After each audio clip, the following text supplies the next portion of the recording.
बिस्मिल्लाहिर्रहमानिर्रहीम। First year physics chapter 3।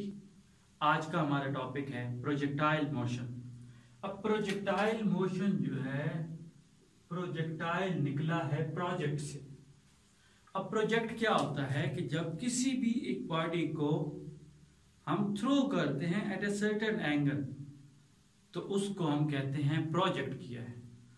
तो projectile motion भी उसी तरीके से निकला है कि प्रोजेक्टाइल मोशन में भी हम एक बॉडी को थ्रो करते हैं एट अ सर्टेन एंगल। तो प्रोजेक्टाइल मोशन को हम कैसे डिफाइन करते हैं? तो two dimensional motion under constant acceleration due to gravity. तो प्रोजेक्टाइल मोशन एक्चुअली एक टू डायमेंशनल मोशन है under the action of constant acceleration due to gravity. तो टू डायमेंशनल मोशन है और उसके ऊपर और कोई फोर्स एक्ट नहीं कर रही सिवाय फोर्स ऑफ ग्रेविटी के। तो it is the two dimensional motion under constant acceleration due to gravity. तो एक ही उसके ऊपर फोर्स लग रही है और वो फोर्स है एक्सेलरेशन ड्यू टू ग्रेविटी। तो ग्रेविटेशनल फोर्स उसके ऊपर एक्ट कर रही है, इसके अलावा कोई फोर्स एक्ट नहीं कर रही। अब इसके एग्जांपल देखें तो बुलेट फायर फ्रॉम गन। तो एक गन से जब बुलेट को फायर करते हैं तो एक्चुअली क्या कर रहे होते हैं, उसे थ्रो कर रहे होते हैं एट अ सर्टेन एंगल, ठीक है। और ये भी आपकी टू डायमेंशनल मोशन है। इसी तरीके से फुटबॉल जब हम किक करते हैं तो उसकी जो मोशन होगी वो भी एक प्रोजेक्टाइल मोशन होगी। अब वो जो बॉडी जो ये मोशन परफॉर्म कर रहा है उस बॉडी को प्रोजेक्टाइल कहते हैं और उस बॉडी की जो मोशन है उसको प्रोजेक्टाइल मोशन कहेंगे। तो वो जो बॉडी जो परफॉर्म कर रही है, अब जिस तरीके से फुटबॉल है, अब football to dimensional motion perform कर रहा है, तो अब ये फुटबॉल है इसको प्रोजेक्टाइल कहते हैं, जबकि फुटबॉल की जो मोशन है उसको प्रोजेक्टाइल मोशन कहेंगे, ठीक है।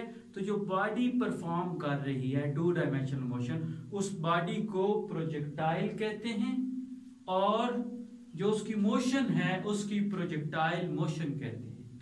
और वो जो पाथ कवर करती है वो बॉडी, उस पाथ को आप ट्रेजेक्टरी कहते हैं। तो जब आप फुटबॉल के केस में बात करते हैं तो ये पाथ फॉलोड होता है। अब ये जो पाथ है इसको ट्रेजेक्टरी कहते हैं और प्रोजेक्टाइल मोशन के केस में आपकी जो ट्रेजेक्टरी होती है वो हमेशा पैराबोला होती है। तो अब उसका जो पाथ होता है वो पैराबोलिक पाथ होता है, तो उसकी जो ट्रेजेक्टरी है वो पैराबोला होगी, ठीक है। तो इसी तरीके से जब हम इसको बगौर इसकी मोशन को देखते हैं तो ये जो मोशन है इसके अंदर एक जो ऑब्जेक्ट है वो फॉरवर्ड भी जाता है, जबकि वो डाउनवर्ड मतलब वो हॉरिजॉन्टल मोशन भी कवर करता है और वर्टिकल भी मोशन कवर करता है। अब अगर फॉरवर्ड डायरेक्शन, तो हम ये कहते हैं कि इसके ऊपर तो सिर्फ ग्रेविटेशनल फोर्स है और ग्रेविटेशनल फोर्स आपका वर्टिकली एक्ट करती है। तो अब फॉरवर्ड मोशन किस वजह से हो रही है, ठीक है। तो हम ये कहते हैं कि फॉरवर्ड एक्स डायरेक्शन में कोई फोर्स एक्ट नहीं कर रही। अब अगर एक्स डायरेक्शन में कोई फोर्स एक्ट नहीं कर रही तो इसका मतलब ये हो गया उसकी मोशन एक्स डायरेक्शन में फिर कैसे है। तो एक क्वेश्चन ज़हन में ये भी आता है कि हमने जब उसे हिट किया फुटबॉल को तो वहां पे भी तो हमने फोर्स लगाई है, तो वो फोर्स, उस फोर्स की वजह से भी तो एक्स डायरेक्शन हो सकता है। वो फोर्स हम इस मोशन से पहले लगाई तो वो सिर्फ पुश वाली फोर्स थी, वो फोर्स इस मोशन के अंदर इन्वॉल्व नहीं हो रही, इस मोशन से पहले लगाई थी वो वाली फोर्स, ठीक है। तो प्रोजेक्टाइल मोशन के अंदर कोई हॉरिजॉन्टल फोर्स एक्ट नहीं कर रही। तो इसका मतलब, तो फिर अगर ये मूव कर रही है फॉरवर्ड हॉरिजॉन्टल डायरेक्शन में तो वो सिर्फ इनर्शिया की वजह से है। अब इनर्शिया की वजह से उसकी फॉरवर्ड मोशन है। अब इनर्शिया क्या है? अब आपने इस मोशन से पहले जब उसे पुश दिया तो वो जो है आपकी इनिशियल वेलोसिटी थी आपके खास एंगल के ऊपर, तो उसके अंदर उसका एक्स कंपोनेंट था। ये कब बात हो रही है? मोशन से पहले। अभी आप प्रोजेक्टाइल मोशन कर रहे हैं तो उससे पहले उसकी कुछ ना कुछ तो वेलोसिटी थी। तो अब इनर्शिया क्या करता है कि अगर इस मोशन से पहले अगर उसकी वेलोसिटी 20 मीटर पर सेकंड थी, तो इनर्शिया क्या करता है, किसी भी जिस्म की ऐसी प्रॉपर्टी है किसी भी बॉडी की कि अगर वो प्रीवियसली 20 किलोमीटर पर आवर या 20 मीटर फी सेकंड के लिहाज से अगर वो मूव कर रहा है, तो इनर्शिया जो है वो उसी कांस्टेंट वेलोसिटी के ऊपर मूव करवाना शुरू करता है। तो ये उसकी ऐसी प्रॉपर्टी, इनर्शिया किसी भी जिस्म की ऐसी प्रॉपर्टी है कि वो उस बॉडी को उसकी कांस्टेंट वेलोसिटी के साथ मूव करने पे मजबूर करता है। तो इसका मतलब ये होगा कि अगर उसकी 20 वेलोसिटी थी तो वो उसी वेलोसिटी के साथ मूव करती रहेगी। तो इनर्शिया की वजह से उसके ऊपर उसकी फॉरवर्ड मोशन इनर्शिया की वजह से है और कोई फोर्स एक्ट नहीं कर रही। तो अगर मैं इसकी बात करूं तो एफ एक्स क्या है? 0। अब अगर एफ एक्स 0 है तो आपको पता है कि F is equal to M A होता है। अब मैच तो 0 नहीं हो सकता, तो अगर फोर्स 0 है तो इसका मतलब ये हो गया कि ए एक्स बी क्या हो गया? 0। तो अगर ए एक्स आपका 0 है तो एक्सेलरेशन 0 है, तो इसका मतलब क्या हो गया? दूसरा मतलब है वेलोसिटी क्या थी? वी एक्स क्या है? कांस्टेंट है। क्योंकि आपकी वेलोसिटी कांस्टेंट होगी तो तब आपका एक्सेलरेशन 0 होगा। ठीक है, तो फॉरवर्ड मोशन किस वजह से है? इनर्शिया की वजह से। इनर्शिया क्या करता है कि अगर वो प्रीवियसली 20 मीटर फी सेकंड के लिहाज से मूव कर रहा है तो इनर्शिया उसी को कंपेल करता है, मजबूर करता है कि वो उसी कांस्टेंट वेलोसिटी के साथ मूव करता रहे। तो इनर्शिया की वजह से उसकी फॉरवर्ड मोशन कोई फोर्स एक्ट नहीं कर रही एक्स डायरेक्शन में। एफ एक्स अगर 0 है तो एक्सेलरेशन भी 0, एक्सेलरेशन 0 तो इसका मतलब वेलोसिटी उसकी कांस्टेंट है। अब डाउनवर्ड मोशन के अंदर देखें तो वो किसकी वजह से है? वो डाउनवर्ड मोशन ग्रेविटी की वजह से है। अब ग्रेविटी की वजह से है तो इसका मतलब ये हो गया उसके ऊपर एक्सेलरेशन है, और एक्सेलरेशन क्या है? g, और वो एक्सेलरेशन जो है वो g उसका एक्सेलरेशन है। अब ये g अगर बॉडी ऊपर की तरफ मूव कर रही है तो उसकी वेलोसिटी कम होती जाएगी, तो एक्सेलरेशन नेगेटिव। अगर वो बॉडी नीचे की तरफ मूव कर रही है तो उसका एक्सेलरेशन पॉजिटिव। तो ये तो हमने उसकी मोशन को कंसिडर किया। अब जरा आते हैं उसके डिस्प्लेसमेंट के ऊपर। अब हम क्या कहते हैं कि हमने एक हाइट h से एक किसी भी बॉडी को हॉरिजॉन्टली फेंका है, तो अब अगर उसकी देखा तो अब अगर हमने उसे हॉरिजॉन्टली फेंका है h हाइट के ऊपर, तो उसकी वेलोसिटी सिर्फ x कंपोनेंट होगा क्योंकि आप उसे हॉरिजॉन्टली फेंक रहे हैं। तो इसका मतलब ये होगा कि वी आई एक्स जो है उसकी वी आई कॉस थीटा होगी। ठीक हो गया। जबकि उसकी कोई वेलोसिटी नहीं होगी वर्टिकल, तो हम क्या कहेंगे कि उसकी वर्टिकल वेलोसिटी फिर क्या होगी? उसकी वर्टिकल वेलोसिटी आपकी 0 होगी क्योंकि आपने हॉरिजॉन्टली फेंका है, तो उसकी वेलोसिटी सिर्फ वी आई एक्स होगी, जबकि उसकी वर्टिकल वेलोसिटी 0 होगी। क्यों? क्योंकि आपने बॉडी को हॉरिजॉन्टली फेंका है तो उसके पास सिर्फ हॉरिजॉन्टल वेलोसिटी है, और वो horizontal velocity V I cos theta V I X होगी। ठीक हो गया। हॉरिजॉन्टली फेंका है तो उसकी कांस्टेंट वेलोसिटी होगी, तो आप उसे वी आई कॉस थीटा ना लिखें बल्कि वी आई एक्स ही लिख सकते हैं। अब अगर उसका एक्स कंपोनेंट हमें लेना है डिस्प्लेसमेंट का, तो डिस्प्लेसमेंट हम कैसे निकालते हैं?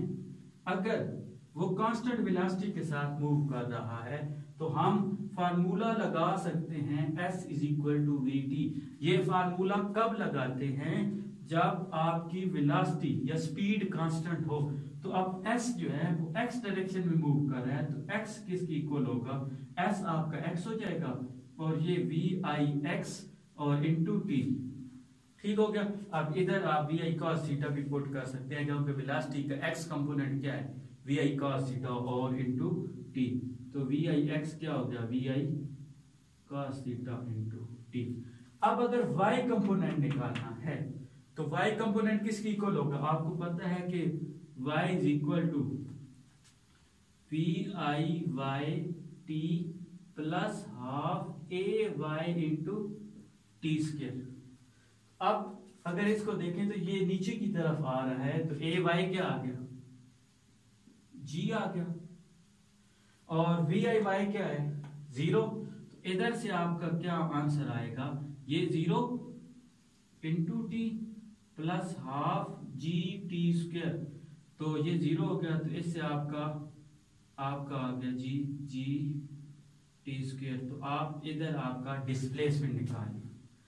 अब जरा आते हैं वेलोसिटी के ऊपर, तो डिस्प्लेसमेंट निकाल लिया, तो वेलोसिटी के ऊपर आते हैं। अब क्या किया कि आपने क्या किया कि अब वेलोसिटी के लिए आपने इस जगह से उसे प्रोजेक्ट करवाया, उसकी वेलोसिटी vi थी और आपने एंगल क्या लिखा, थीटा।